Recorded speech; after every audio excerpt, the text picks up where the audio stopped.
I'm going to talk about the truth of what is going on in our city, and it is not a lot of what you will see in blaring headlines or on Twitter. It's not what you'll see in the statements of many politicians. I want to talk to you about the bigger picture that we have experienced, because if we don't put this in perspective, we're not going to be able to do what we have to do in this city. I was born in this city in 1961. A New York family that I came from that had the great privilege of living the American dream in this city and experienced all that was good about this place. And in the 1960s, in the 1970s, people fled the city of New York by the millions. And they said New York was dying and its days were over. And the 1980s, the 1990s, we dealt with horrific challenges. Some of the worst crime we've ever seen, 2,000 murders a year, the AIDS epidemic, the crack epidemic. We saw horrible things. And then later in this city, the horrific tragedy of 9/11, the anguish caused by Hurricane Sandy. This city has been through so much. This city has been put through so much. And I will tell you, to everyone in this moment who is saying doomed, everyone in this moment who's saying New York City has lost its way, I'm going to remind you that people said the exact same thing through all those crises and said New York City was done. It was over for New York City. And every single one of those critics misunderstood New York City, misunderstood the people of New York City.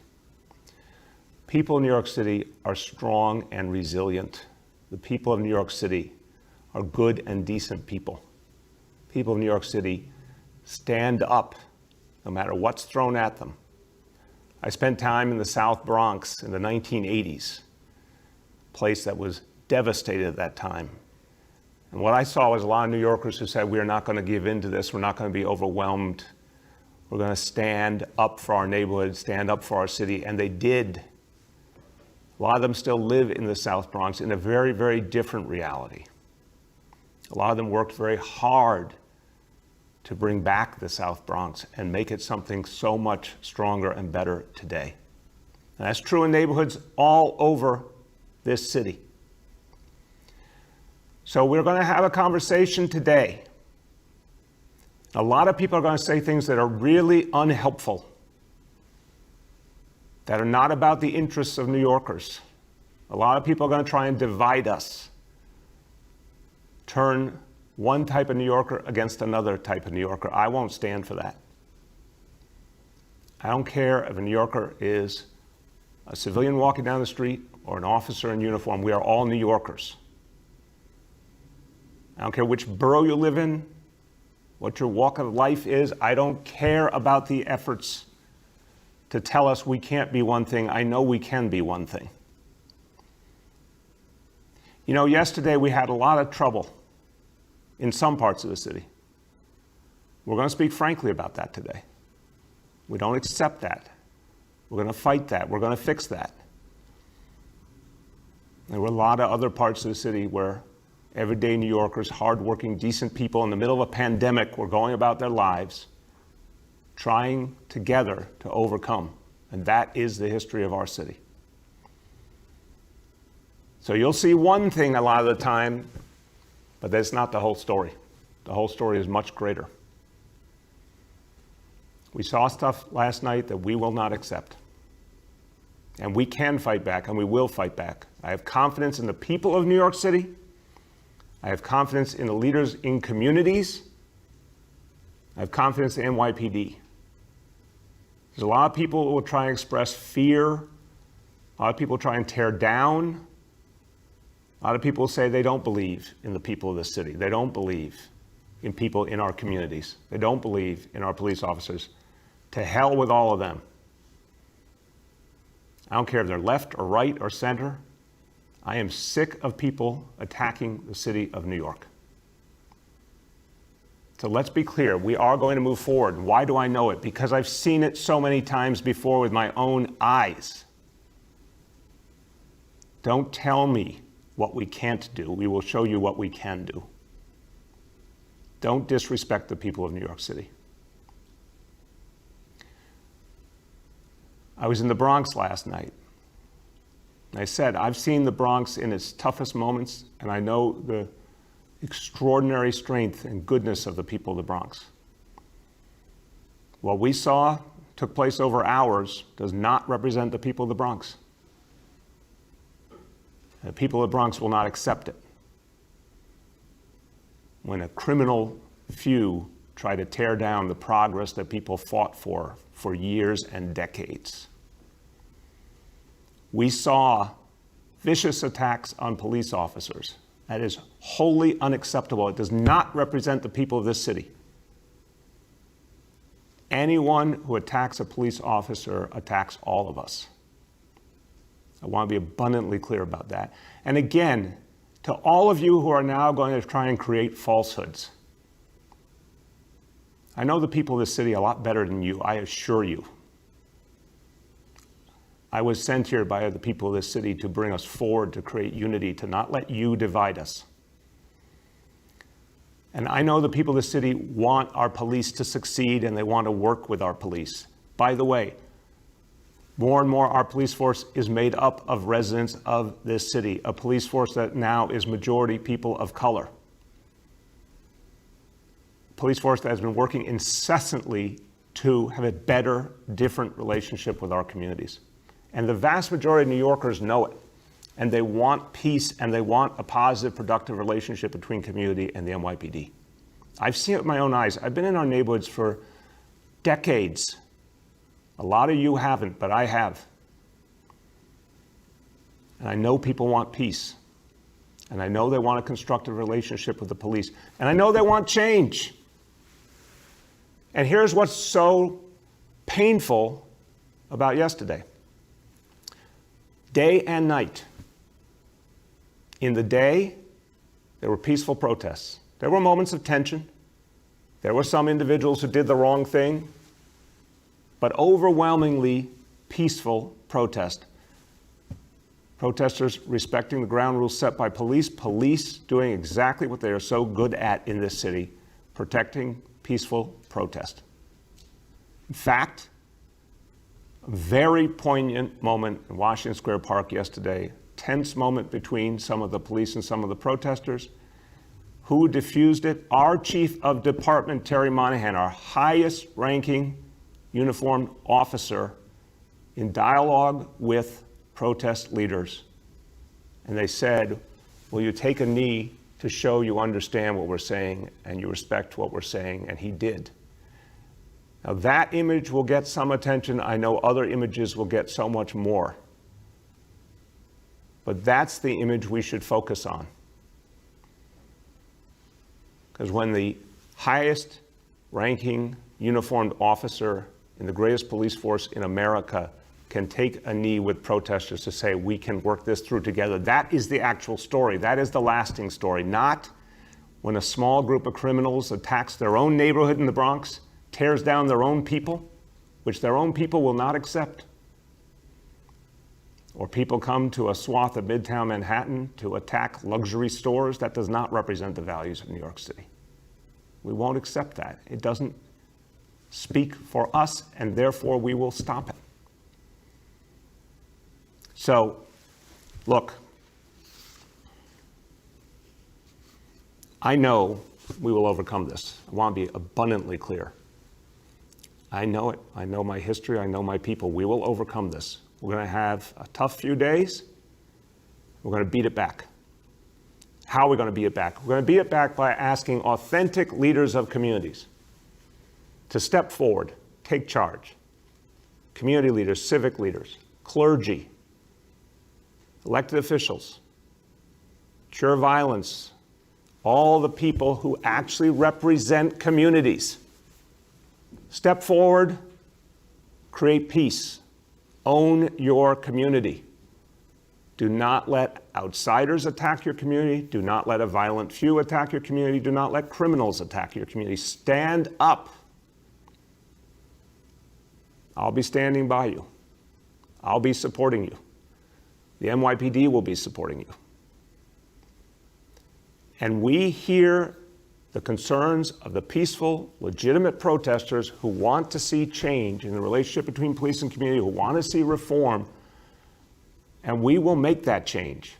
I am certain, I guarantee it. But we will not tolerate violence of any kind. We will not tolerate attacks on police officers. We will not tolerate hatred being created. A police officer was hit by a car yesterday. It appears to be quite purposeful. That's unacceptable. Police officers shot at. Unacceptable. That does not move us forward. Anyone who does that is a criminal, not a protester. We cannot move forward unless we stand up together when there's an affront to all of us. An attack on a police officer is an attack on all of us, pure and simple. So, I know we can overcome this. I know we can. We're going to take some actions to make sure we get through these days. And then we have a crucial work to do in this city. It's hard to remember in some ways that just a few days ago, literally all we were talking about was the pandemic.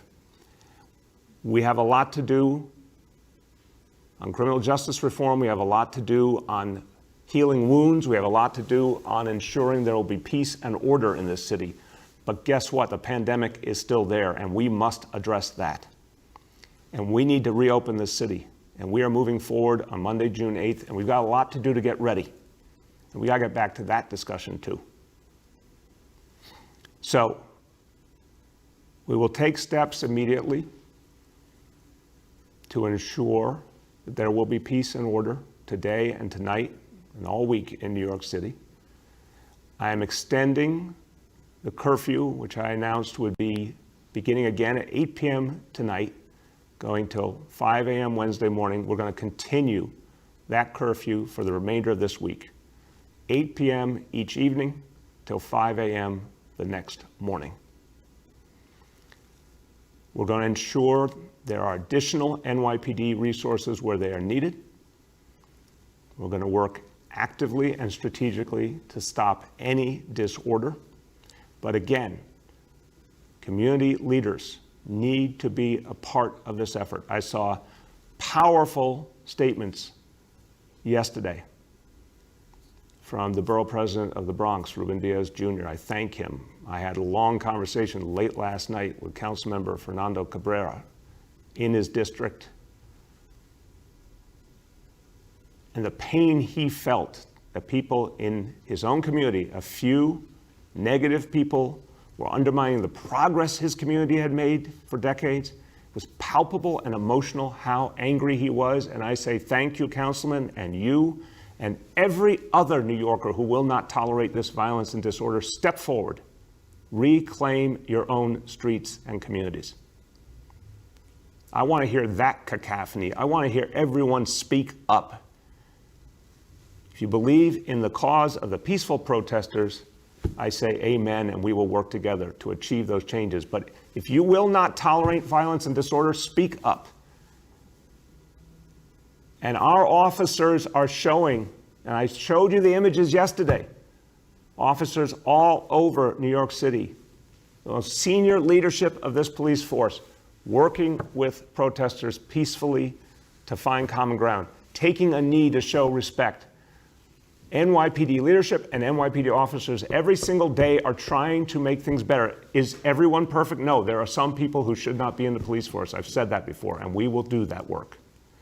But the overwhelming majority of our officers are standing up for us every single day, protecting us every single day. They need our respect and support right now. They are in so many ways holding this city together right now, which is exactly what we want in a democracy. We ask people to be our guardians. We want to make sure it's fair. We want to make sure it's just. We want our guardians to represent our community, to look like our community, to respond to our community. We want our guardians always to protect us, but also to show restraint. That's what they've been doing. And if you say, well, this one did something wrong, then we will deal with this one. But how about the other 36,000 who did something right? Could we talk about that too? Could we show respect for them? Could we reach out to each other? I want our officers, this is what neighborhood policing is all about. I want our officers to say good morning when they go down the street in a neighborhood. I want them to get to know the members of their community. I want them to respect the community, learn about it, learn the names of people, connect. And I want community residents to do the same for officers. And if you say there's been years and decades and generations of injustice, you are right. But it's not solved by hatred. It's solved by everyone actually reaching out a hand to each other and starting to figure out a way forward. And when you see the top leadership of the NYPD taking a knee to say we are ready to find common ground, well, even in this tragic dynamic we're in, that is progress. So,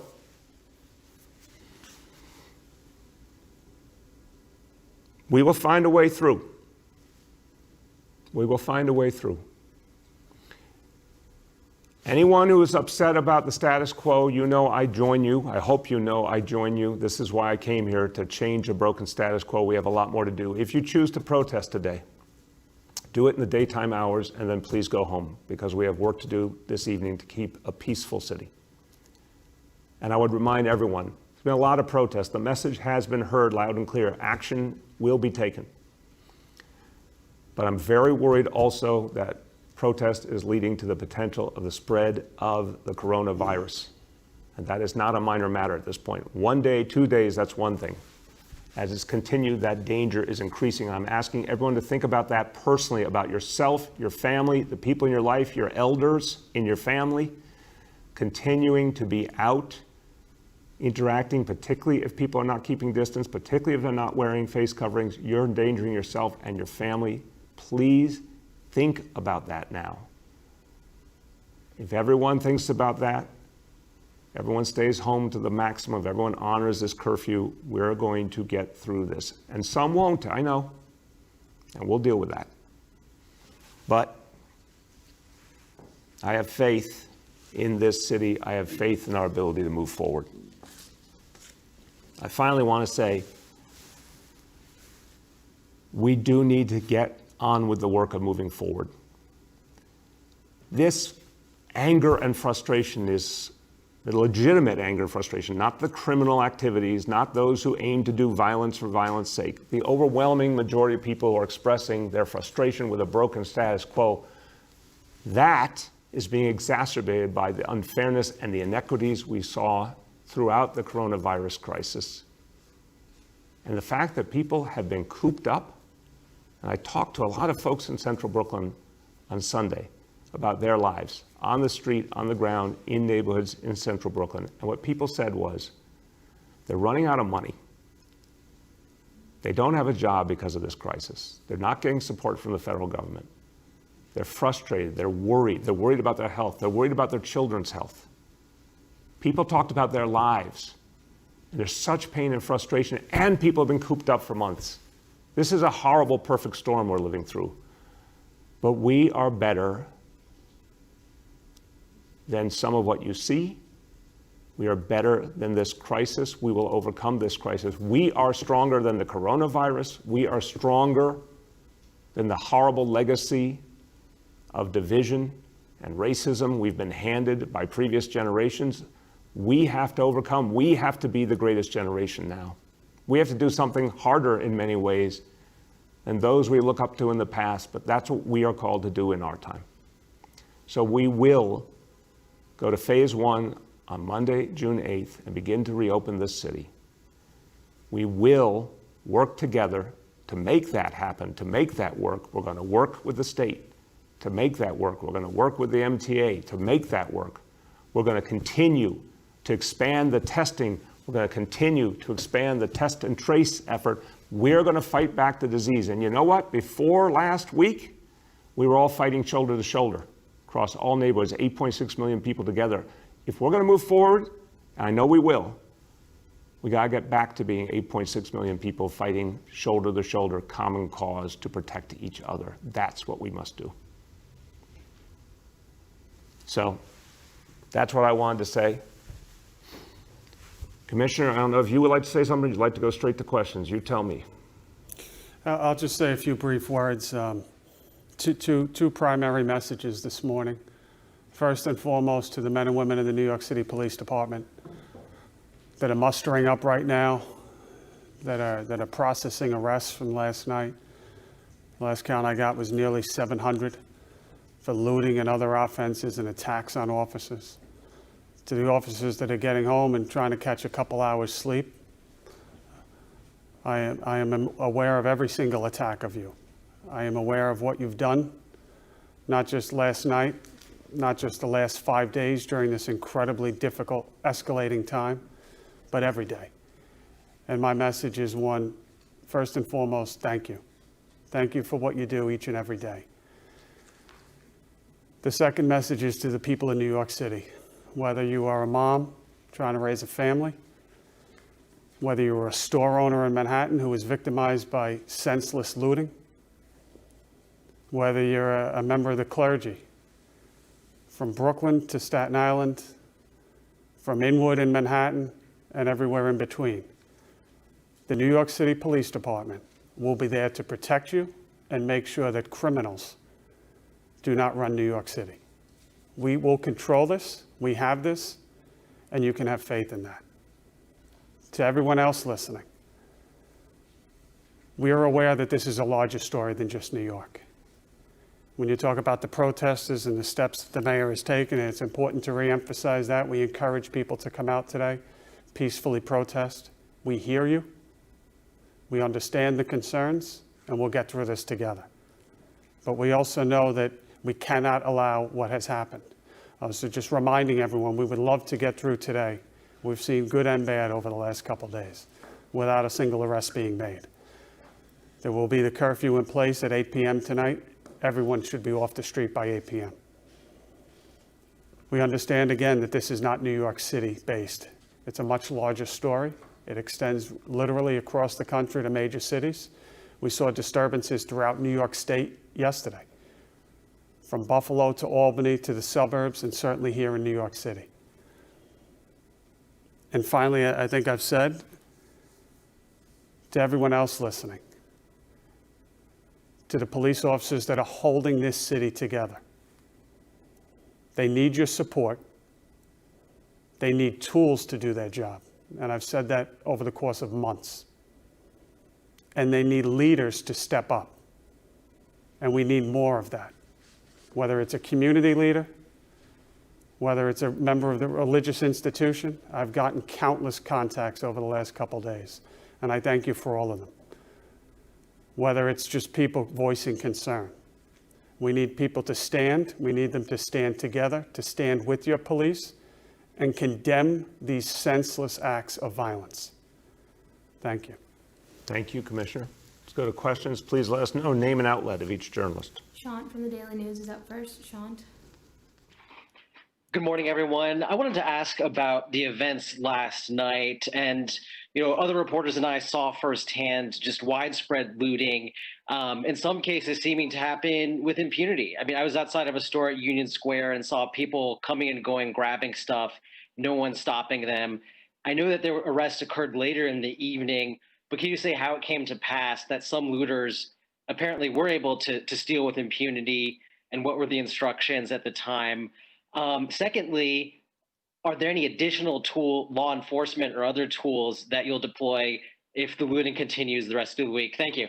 Thank you, Shant. I'll start. Commissioner will come in. Shant, no, of course not. There is no such thing as being able to loot with impunity. I am so sick of these efforts to mischaracterize reality. So I'll go right back at you and everyone else who wants to mischaracterize reality. I was all over New York City last night.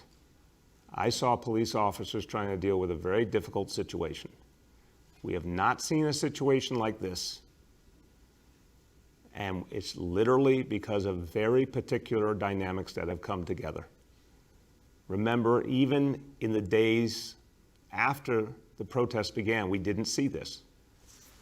Some of this is very organized, maybe some of it's more random, but it is never, ever, ever accepted. It won't be accepted When our officers got where they needed to be, they acted. So I'm just sorry, I'm never going to accept anyone even implying that something would be tolerated. How could that possibly be true from a police force that has brought down crime consistently over the last 6 years and for 25 years, in fact, has been assertive about bringing down crime while also every year becoming more and more restrained in its approach? Sorry, no, nothing is done without consequences. And we're going to use the curfew as a new tool. We're going to bring in every available police officer where they are needed. And the NYPD will address this situation. That's the bottom line, Commissioner.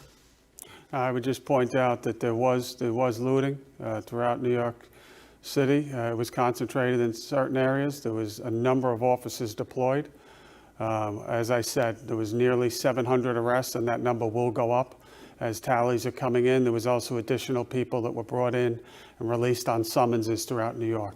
So there was, while there was looting taking place, there was multiple arrests for those offenses, many of which are still being prosecuted.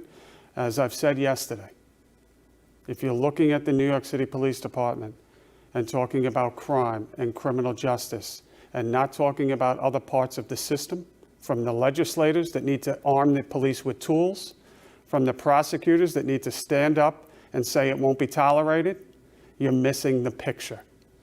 We cannot have people entering a system and being released before the police officers. And that's some of what we are dealing with. The police officers are out there. They are effecting arrests. They are putting themselves in harm's way. They are being attacked. They are also putting their lives on the line to make sure that people have the right to protest against them. And I think it's a beautiful thing, and I thank them from the bottom of my heart. They are doing the best that they can under incredibly difficult circumstances. They will continue to. And the message to all New Yorkers, we will not allow this city to regress. We will protect all citizens of this city, and we will protect all property owners of this city. Thank you. Thank you. And Commissioner, you know, you and I talked, we talked many times yesterday, and we always do. Two things I'd like to note from the Commissioner's remarks, and we have tremendous respect for each other. Sometimes I might say something a little differently. One is, I always say, the peaceful protesters, not the folks who want to do violence, not the folks who want to do criminal acts. Peaceful protesters, I've talked to a lot of them. I believe in my heart it is not against police, it is calling for a different approach to policing. I want to say that. I think it's important. Second, I know the Commissioner, a few people are working so hard and getting so little sleep and still managing to put together whole sentences so well. But I want to disagree with the word throughout New York City, because I think, and I want you to, I need people to hear it from you exactly. What I saw, and I was all over and talking to the Commissioner and other key PD leadership all night. I saw a very bad situation in Midtown Manhattan. We had thought before the problem would be Lower Manhattan. That turned out not to be the case. It was Midtown. I saw a very bad situation in part of the Bronx. I did not see in my travels through other parts of the city anything like that. And that is not belittling the negativity of what we experienced and how unacceptable it is and how much we're going to be guarding against it and fighting against it tonight. But I do think, Commissioner, it's important for people to hear directly from you where the problem was. Yeah, and for the record, sleep is overrated. When you talk about what we've seen, 2 nights ago, we saw definitely a concentration in Soho. That was Sunday night, as I get my days straight. Last night, it was a shift. I would categorize it as the middle of Manhattan, roughly from a little north, from 23rd Street up to the 50s. And then isolated in the Bronx. The Bronx, as the night went on, at some point during the night, we started to see some activity in the Bronx. We redeployed assets up there. But that's where the 2 primary spots were that we saw last night. Thank you. Rich from WCBS is up next. Rich. Good morning, if we can say that. Yeah. So who are the instigators of the violence and the looting? If they're organized or loosely organized, is there a way you can tell us who they are, or is there a prohibition against that because you may have had their organizations penetrated? And the second question is, do you expect the National Guard to be activated, and do you need their help, their numbers? Thank you, Rich. No, we do not need, nor do we think it's wise for the National Guard to be in New York City, nor any armed forces. I'm going to tell you why. This is really important we have this out right now. If someone needs a history lesson, when outside armed forces go into communities, no good comes of it. We have seen this for decades, go back to the 50s, 60s with the civil rights movement on through all the way up to today. People who are not trained for the conditions of New York City, they're public servants. They protect us in a different way. I appreciate them deeply, but they're not trained for the circumstance here. They have not been spending decades working on the relationship between police and community, particularly in the intensive way it's been worked on in recent years. Every officer out there, and some of them are imperfect because we're all human beings, but the vast majority are doing their job, doing it well, doing it with restraint because they've been trained incessantly to act with restraint.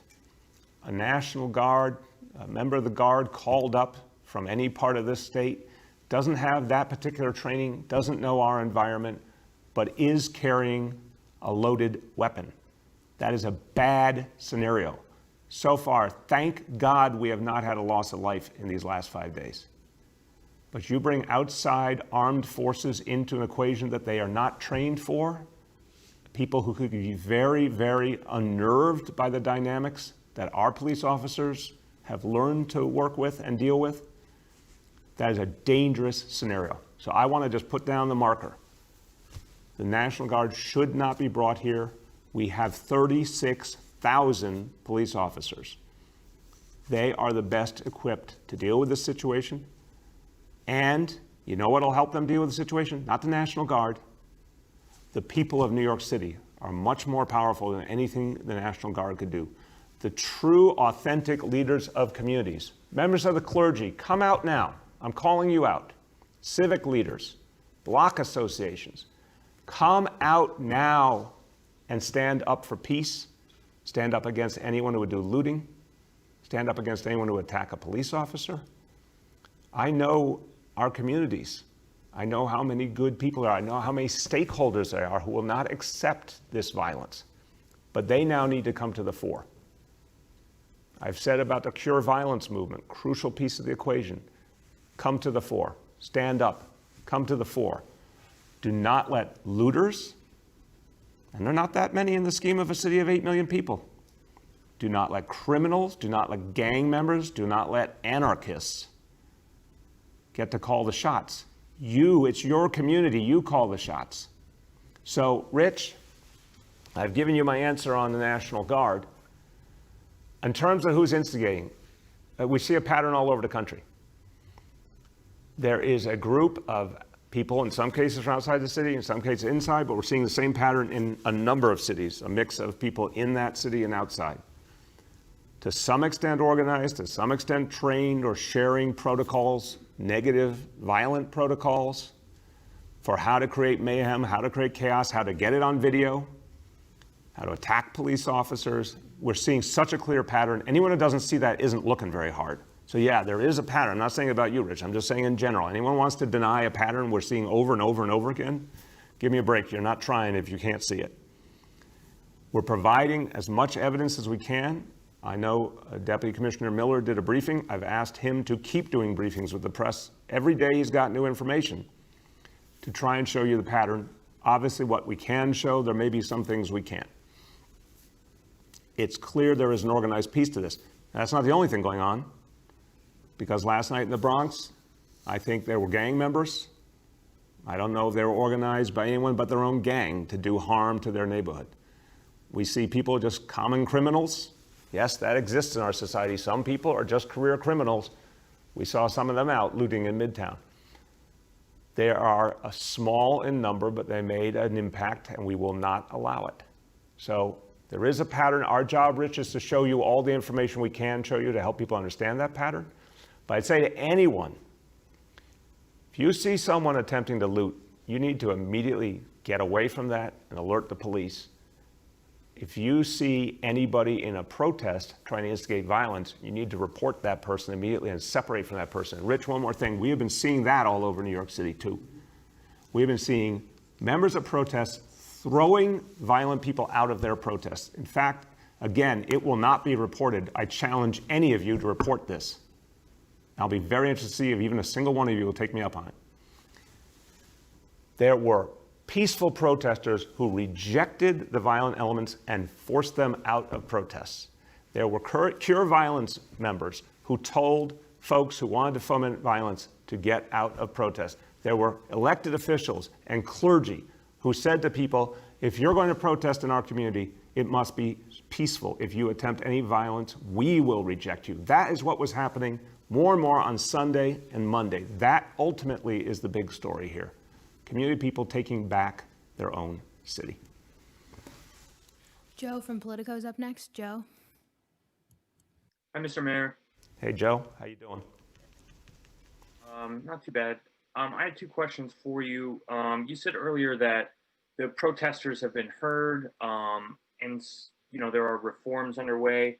I'm wondering if you could run through some of the things that are in motion, or you can commit to, and in particular, the city council is going to hear legislation banning chokeholds, which I think you opposed last time around in 2014.